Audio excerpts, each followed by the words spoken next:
President IIC, Ambassador Shyam Saran, Shri N.M. Boraji, Dr. Minachi Gopinathji, Director IIC, K. Srivastavji, ambassadors, academics, colleagues, present, past, hopefully future. It's really very good to see you, and I'm truly delighted to join you at the validity of this meeting. I heard with great attention the summary report of what had transpired over the last few days. And my own remarks, I'm afraid, are more prosaic, very empirical, but I assure you very encouraging. And they largely dwell around what Ambassador Shyam Saran said, which is do not underestimate the political, and I would add the economic and other aspects of our growing relationship with Latin America and the Caribbean. Now, when many of us who haven't lived there or worked there ask others about the region, I think the first thing you're told is, it's very far away. Now, when I actually did travel there, it did cross my mind that there were more faraway places like California or, British Columbia, which has never stopped anybody from reaching there. So apparently distance is very much in people's mind. And actually once you decide to commit yourself there, I did find for my own satisfaction, they were actually fairly short and neat ways of getting there. And therefore, I somewhere, have put that behind me, and I'm busy trying to persuade others in that direction. And when I stand before you here today, just as a representative sample of my week, and this is only today, Wednesday, okay. I've already had one vice president from the region, Bharat Jagdev. I've just had lunch with two ambassadors from New York from the region. Last month, there were two presidents from the region, that is President Santokhi and President Irfan Ali. There was a foreign minister colleague of mine, Foreign Minister Tevani of Latin America, of Panama. So the point I wish to make is a lot of the preconceptions are in our own mind, but it's not a point which is relevant to any of you because you already know that.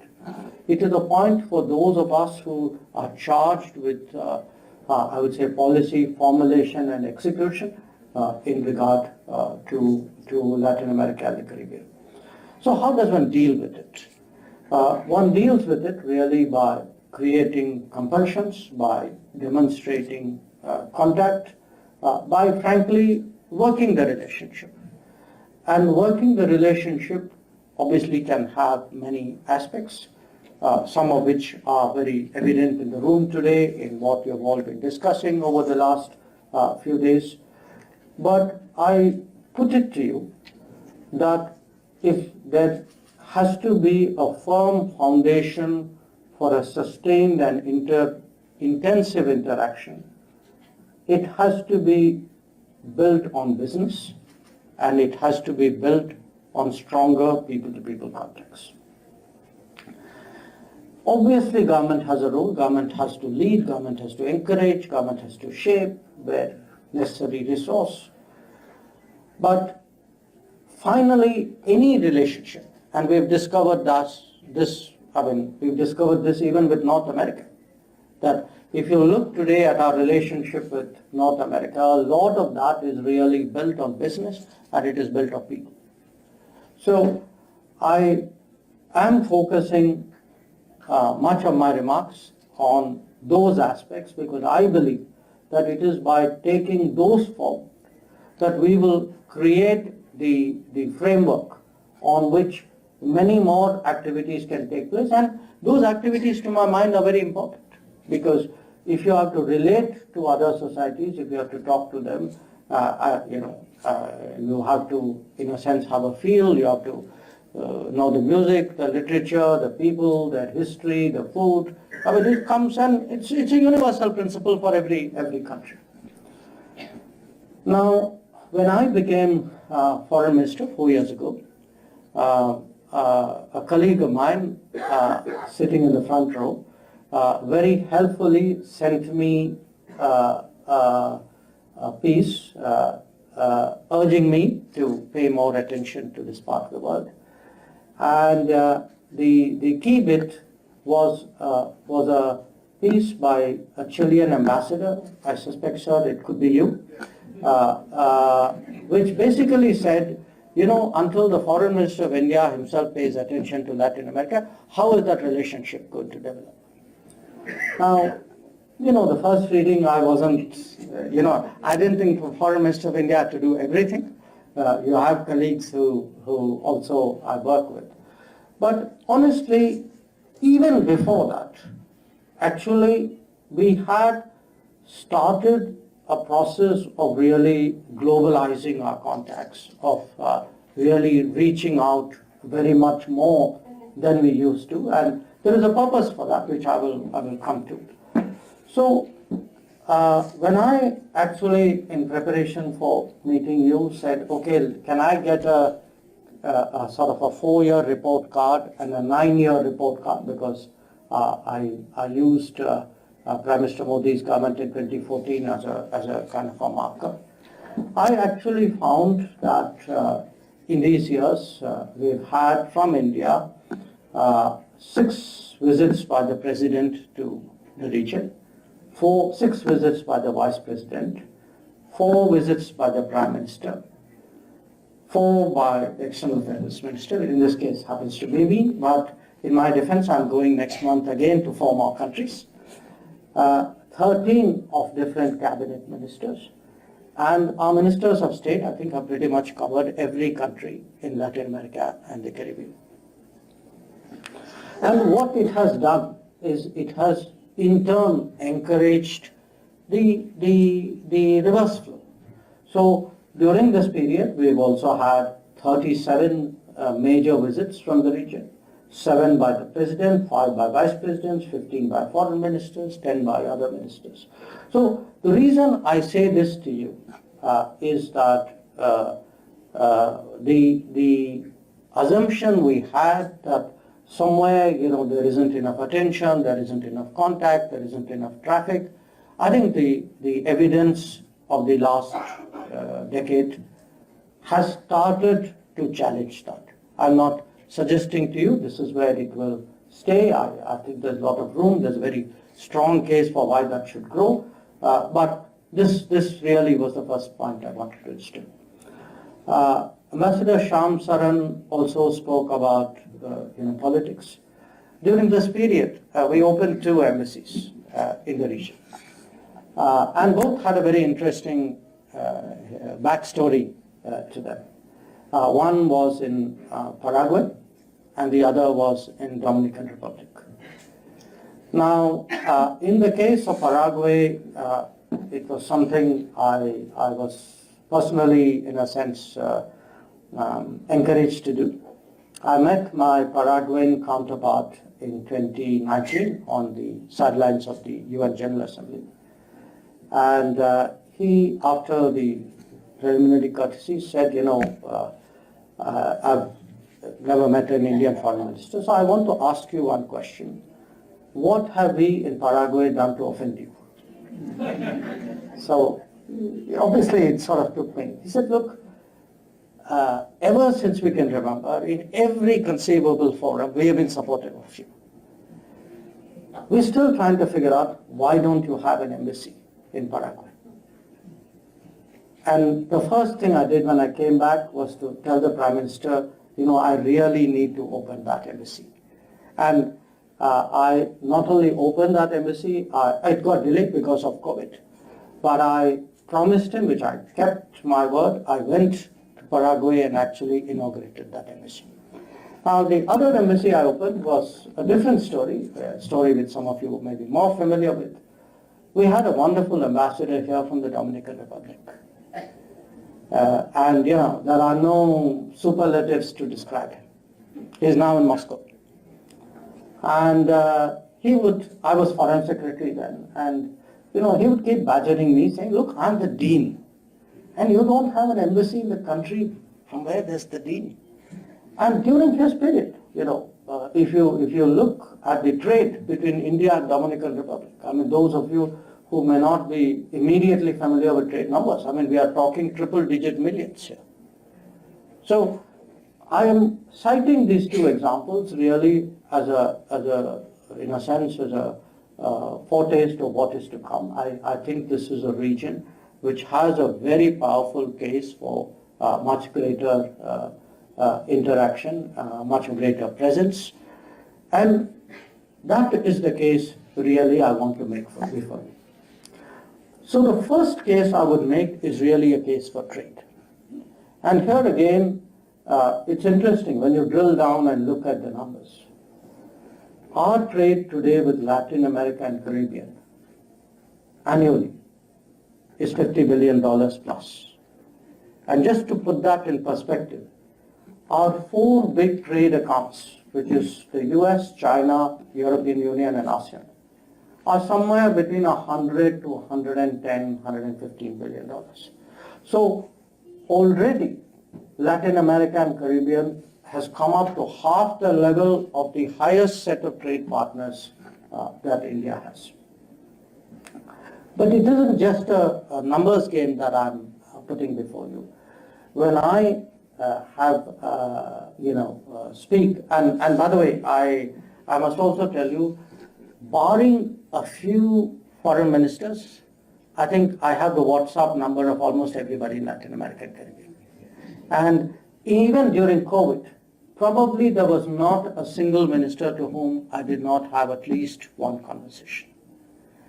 So I'm saying that to you not to demonstrate my WhatsApp skills, but actually to tell you today, the need for those contacts. So the fact that ministers take out time and speak to each other, there is something shifting out there which should be relevant. So let me come back to trade.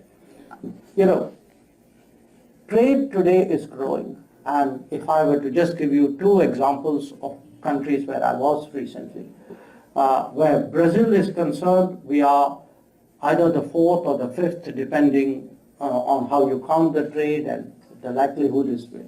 So here is a country which many people feel is far away, other end of the world, and we are among the top 5 trade partners.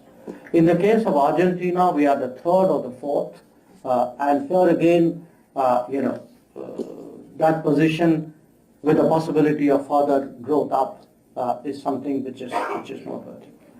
But I mention trade because if we look at the complementarity today, the demand from India for natural resources, for agro products, the demand in Latin America, Caribbean for what are essentially middle class consumables, for two-wheelers, for automobiles, for pharmaceuticals. I mean, our pharma exports are really booming in that part of the world. And I can see many more as manufacturing in India picks up and becomes more competitive. So there is clearly, and the deeper middle classization of Latin America provides a market which a stronger Indian manufacturing clearly sees of great value. And again, when it comes to trade in services, here I actually had some insight from the brief period that I spent with the Tata Group, that the IT companies, trade in services among them, employ more than 100,000 people today in Latin America, and again, it's growing. The second case I would make, which is related, is the case for investment. Because a lot of our investments there, a lot of our interests there, are in areas which will require us to be there, to put resources out there. And there are some truly impressive cases there. Again, I'm citing to you Brazil and Argentina simply because of my own familiarity, and I'm sure in my next trip where I do Colombia, Panama, Dominican Republic, and Guyana, I'll probably come back with more. That there is today, you have, say, something like power transmission. One of the biggest companies in Brazil is India, mining. In terms of, again, if you look, I'm now switching back to trade. The Latin America actually has become one of our most important sources of edible oil. When we typically think of edible oil, we think Malaysia, Indonesia, palm oil, or Ukraine, sunflower oil. But actually today we are sourcing heavily out of Latin America, especially Argentina. So I can, see that there are a very large number of sectors. And among them, to me, the one which holds a lot of interest is energy. That Indian investments in energy abroad. We had invested in Venezuela. Our investments in Brazil are growing. We have some very active discussions with a few rising, really important energy producers there. I think some of you would guess who they are. But energy again, ours is today a globalized economy whose demand on resources and products from the rest of the world is actually going to rise exponentially. And if you are to look at resources and demands, we speak of the rest of the world, a very large part of the rest of the world is actually Latin America. So now let me come to politics. There is I would say, almost a intuitive, convergence between many Latin American countries and India when it comes to the big issues of the day. We have a history of working with some countries. I think Ambassador Shamsaran would remember working with Mexico when it came to disarmament, discussing nuclear issues with Brazil and Argentina. But again, I would say right now we hold the chair of the presidency of the G20. When I look at my colleagues in the G20, a G20 in an exceptionally difficult year, we've already been through one difficult year as part of a troika under the Indonesian presidency. My three colleagues with whom actually I could work, it was almost, you kind of were on the same wavelength without even a discussion, were actually my three colleagues from that region, from Mexico, from Brazil, from Argentina. And our collective role in supporting the Indonesian presidency and ensuring that, the G20 found a landing ground on the most difficult issue, the Ukraine conflict, and actually created, led to a successful Bali summit, was something which was very important.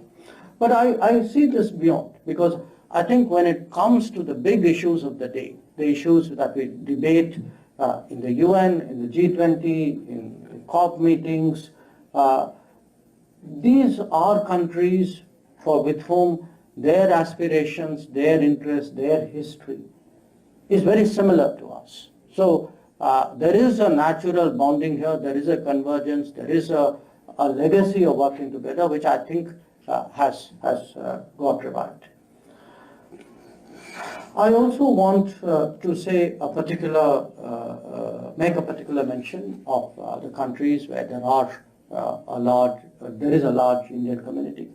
I particularly refer to what are called Girmitia countries, where there were indentured labor taken 150 years ago. And these are countries where we have a very strong emotional connect. We have a historical obligation. We have very strong cultural empathy with these countries.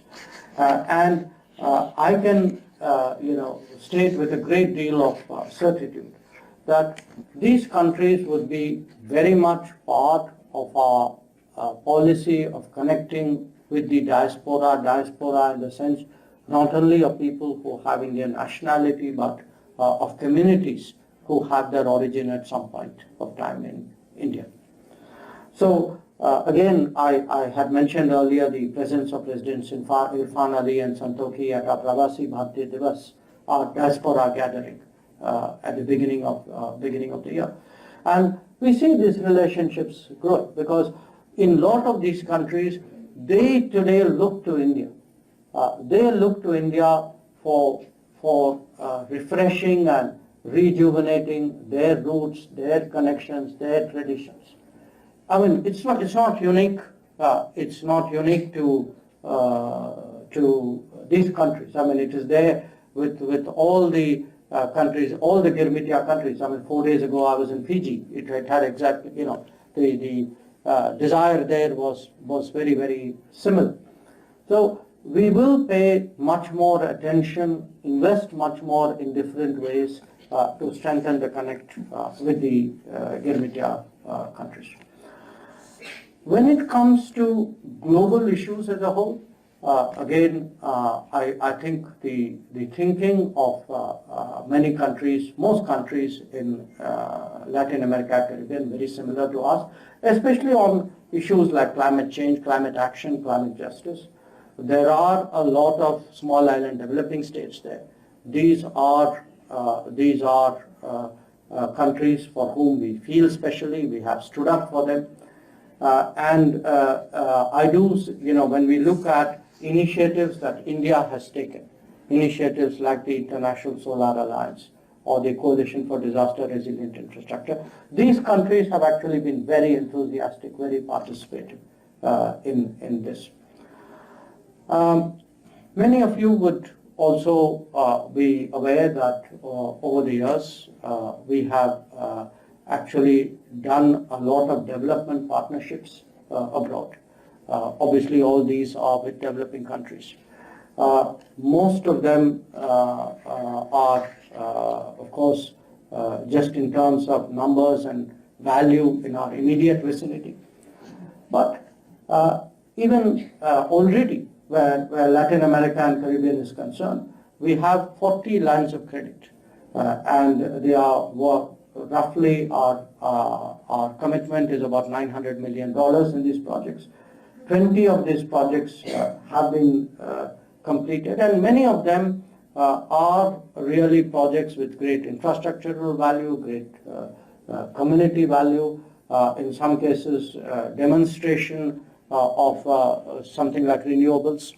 So this too is a vehicle which is increasingly part of the I would say the armory, well, vehicles can be armory, whatever, vehicles part of the fleet of Indian diplomacy. I think as India's development partnerships and development projects grow across the world, and already we are present in some form or the other in 78 countries across the world. I think a big part of this would be in Latin America and the CARICOM. One part of it is the development projects. The other part of it is also the development experiences. In the conversations I've had with colleagues, because again, I spoke about the visits, and that's a kind of I would say a metric that a foreign ministry would naturally use. But actually what it doesn't capture are the continuous spate of meetings we all do today in diplomacy. Gatherings which are regional, gatherings which are domain specific, maybe in the UN, in other forums, in the Commonwealth. And these congregations again provide a basis for greater bonding there. What we do see from that is a lot of interest in how India is doing on digital delivery, how India is doing on renewables, on energy efficiency, how India has done in health access. Because one part of the transformation of the last decade, which we in India take for granted because we are living there amidst that change. So for us, it's organic, it's incremental. If the number of people who are beneficiaries of Ayushman Bharat increased by 50 million, you will not even notice it.